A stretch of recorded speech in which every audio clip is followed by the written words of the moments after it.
Welcome,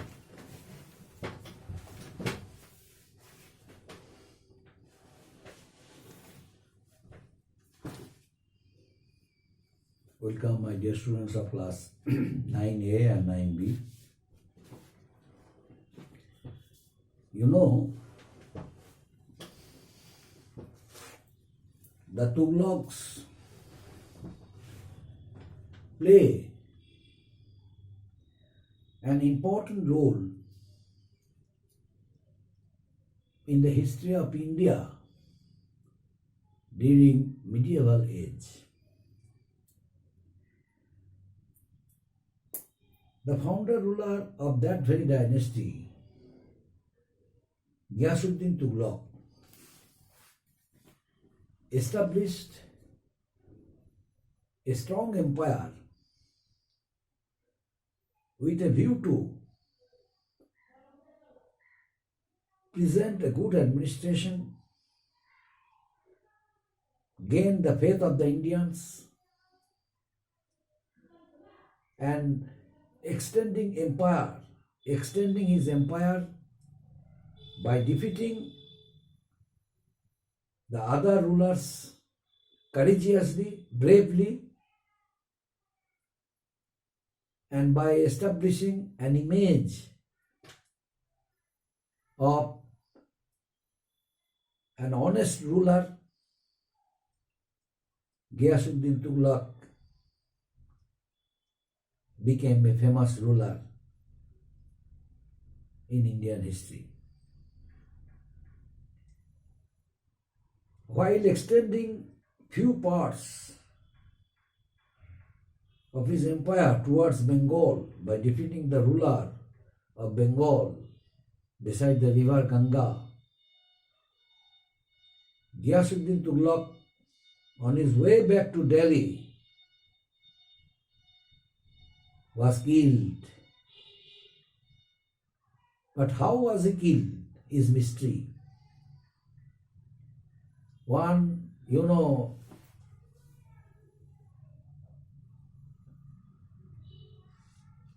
gate was there. That gateway was decorated by his son Juna Khan. When he was about to Delhi, just was passing the gateway which was decorated by his son, and his son was supposed to welcome him to Delhi. As soon as he reached there,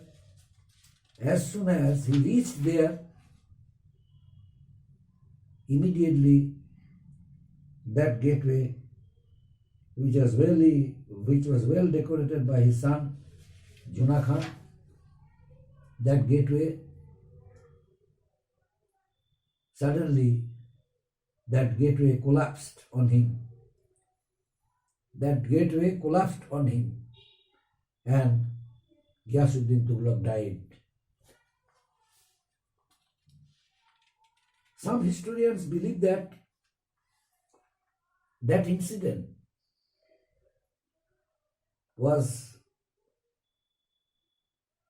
happened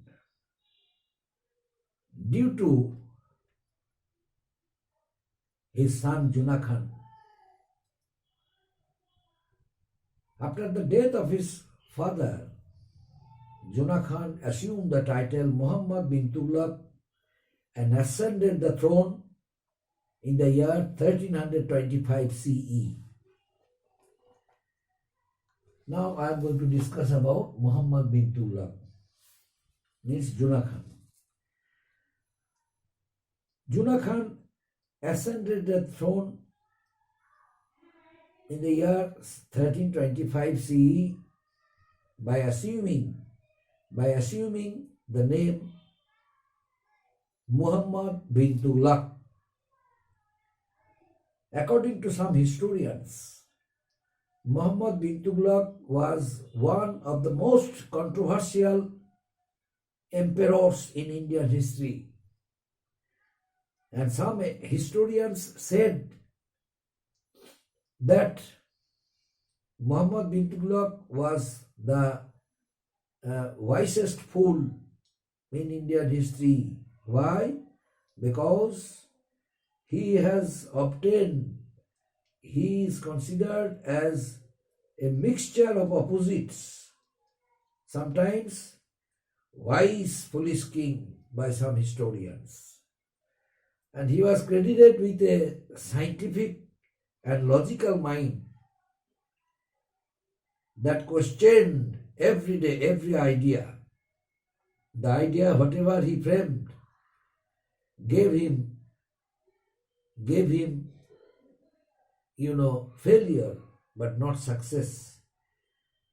Only because of the reason he could not understand the consequence of that plan.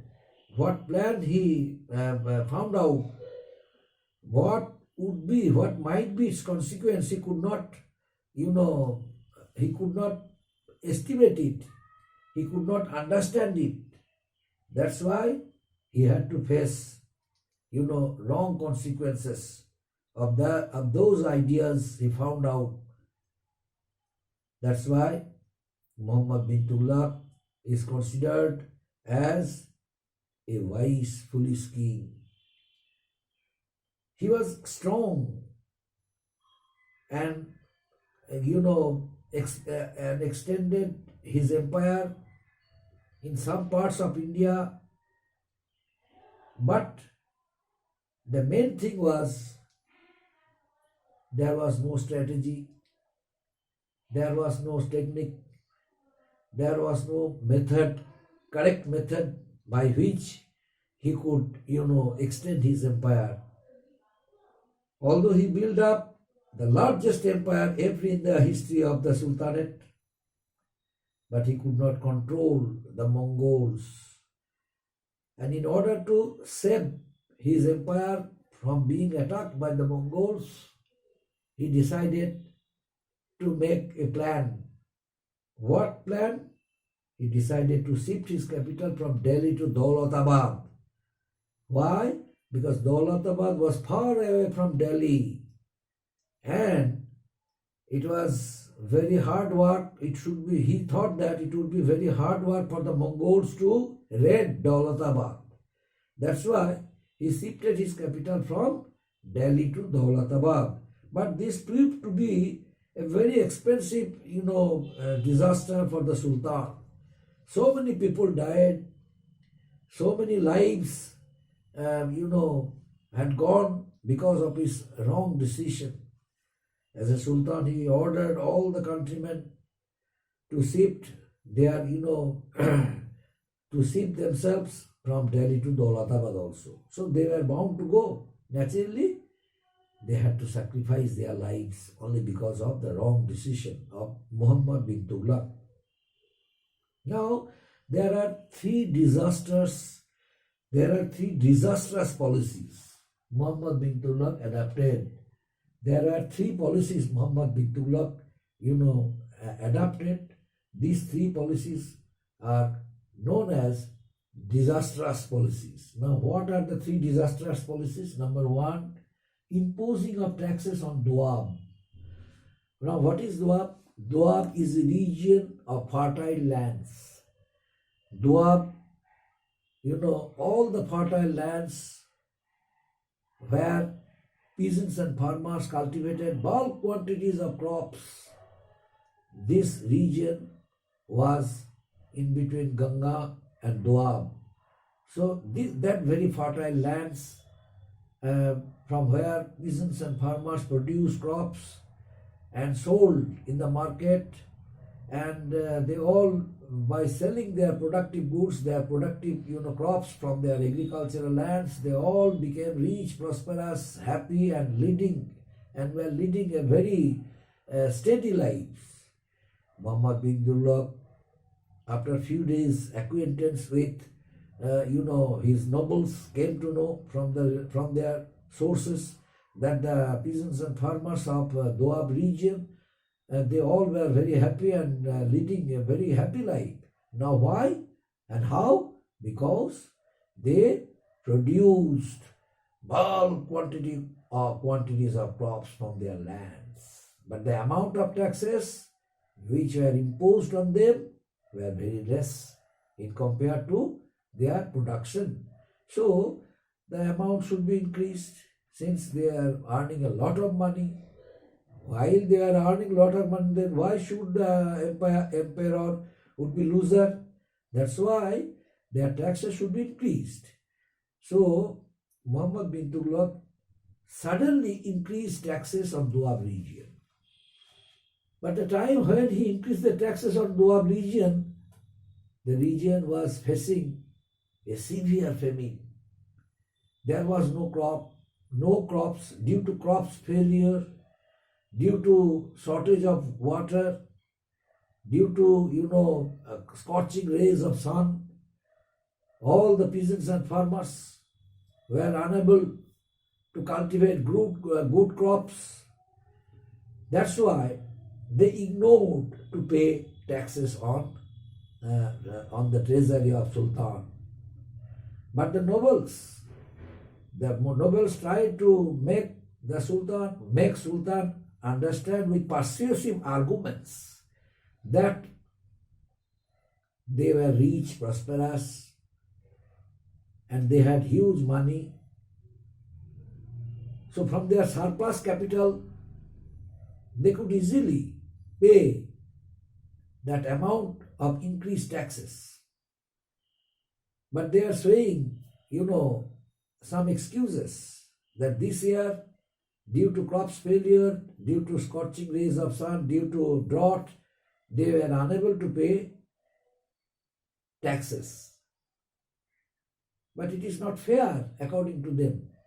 Muhammad bin Tughlaq felt it and ordered his men to realize the taxes imposed on them mercilessly, by hook or by crook. Naturally, his officials who are assigned to collect taxes and revenues, they started collecting taxes and revenues from the peasants and farmers mercilessly, forcibly. So many peasants and farmers, in order to avoid being humiliated at the hands of his officials, they left their villages, and a group of peasants and farmers who were rich, wealthy, they started rebellion. By organizing themselves, they started rebellion against the Sultan. They organized rebellions against the Sultan. Ultimately, what happened to them? The Sultan felt very much sorry for them, and ultimately he decided to withdraw the taxes imposed on them, the extra amount of taxes imposed on them. So the first policy, the first scheme, whatever he implemented was an utter failure. And second one, token currencies. Token currencies, what is token currencies? Muhammad bin Tughlaq built a strong army in order to protect his empire from the foreigners, especially the Mongols.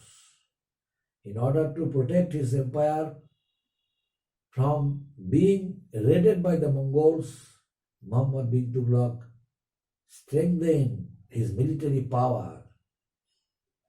And besides, Muhammad bin Tughlaq also, appointed special officers and strengthened the spy system. And for doing this, he had to spend a lot of money. That's why Muhammad bin Tughlaq decided to save the silver, gold, these valuable metals in his mint. Gold and silver, these two valuable, metals from through which a number of coins were minted from his mint.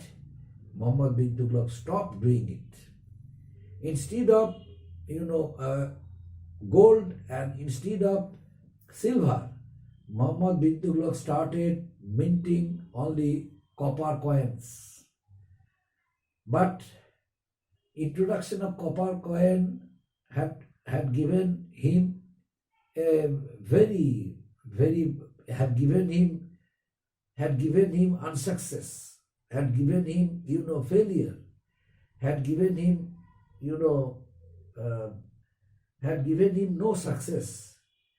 And that's why Muhammad bin Tughlaq's that very scheme, second scheme, what he implemented, also had become an utter failure. Why? Because introduction of copper currencies, uh, gave some dishonest traders and businessmen a golden opportunity to avail, How?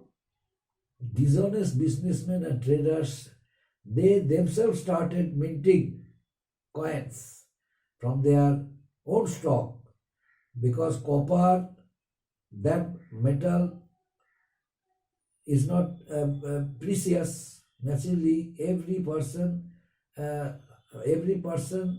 was having a huge quantity of copper. Naturally, they started introducing, fake coins in the market.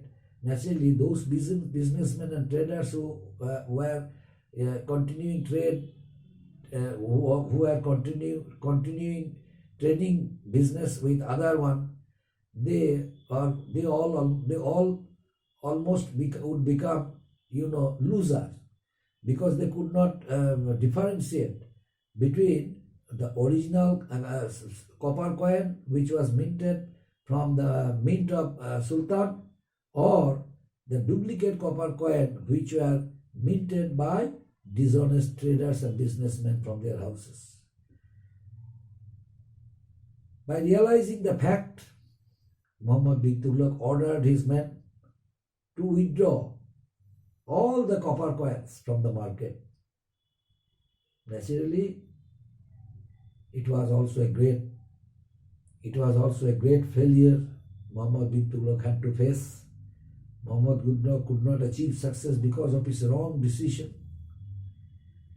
And next one, shifting of capital. Muhammad bin Tughlaq decided to shift his capital from Delhi to Daulatabad. Now why? Delhi is situated in the center of India. And that's why the Mongols often and then raided Delhi. But Sultan had to face them. Either he had to face them, or he had to compromise with the Mongols and had to spend a lot of money for their satisfaction. In order to avoid this kind of inconveniences, Muhammad bin Tughlaq decided to shift his capital from Delhi to Daulatabad. Daulatabad was situated in the southern part of India. Naturally, it was far away from Delhi. Muhammad bin Tughlaq would be able to protect his kingdom, to protect his empire by way of, constructing a number of forts. He would have enough time to do it. That's why he decided to shift his capital from Delhi to Daulatabad. At the same time, he felt that the presence of the citizens in Daulatabad also was important, because without citizens' presence, how could he continue his rule as an emperor of Delhi, emperor of India? That's why he ordered all the people of Delhi to shift themselves from Delhi to Daulatabad. And some of them, they raised objection that while going to Daulatabad, which was far away from Delhi, they would they would have to face a lot of problems and they might be killed. But Muhammad bin Tughlaq did not care for it, and his officials forced the people of Delhi to leave for Daulatabad. Naturally, so many people died of starvation. So many people died due to lack of proper food and sufficient water. And so many people died due to severe diseases. There was none to look after them while going to Daulatabad. So when Muhammad bin Tughlaq reached Daulatabad, the rest of the people who somehow managed themselves and reached there, on reaching Daulatabad, they all died one after one. They all started facing various diseases, and these communicative diseases scattered throughout Daulatabad. There was none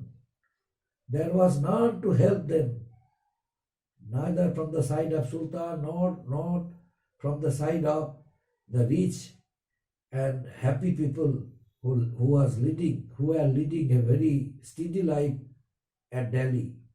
No one helped them. That's why the needy people, those who were poor, they all died without being treated. Naturally, Muhammad bin Tughlaq realized his mistake and ordered his men to get back Delhi. Once again the people left Daulatabad for Delhi.